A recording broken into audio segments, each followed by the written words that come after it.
Okay, so level 4 is to record and quantize the first line of the walking bass part. So let's go back to our walking bass part. And we're going C, E, G, A, and then B flat, A, G, E. And then that is repeated. So you could actually just record the first 2 bars and then copy and paste it. And in fact, that's what I'm going to do. Or you can record all 4 bars. So for level 3, you would have recorded the first part. You might want to choose to extend it. You might want to record it all again. I'm just going to extend it. So I'm going to move my playhead to bar 2. And then I'm going to practice playing the next 4 notes. So J. Oh, go back to instrument. J, N, B, C. Okay. So, and that's the second part of this pattern. So you make sure your playhead's on bar 2, and you're going to hit record.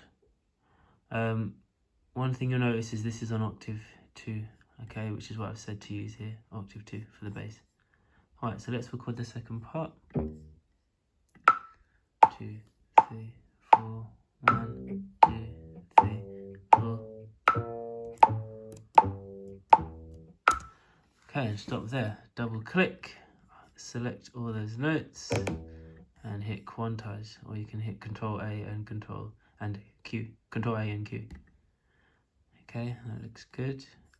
And there we go. So this is the first part.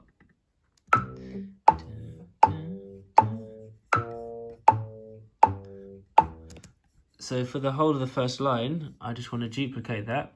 So you can hold down Alt and click and drag it, or you can Control C, Command C, or right click copy, and then right click paste, or Control V to paste. I'm using the keyboard shortcuts because I'm a bit limited at the moment.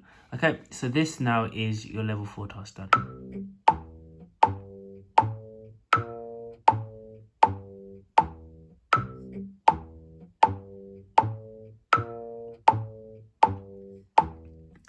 And I've done it nice and slowly. You can always speed it up later.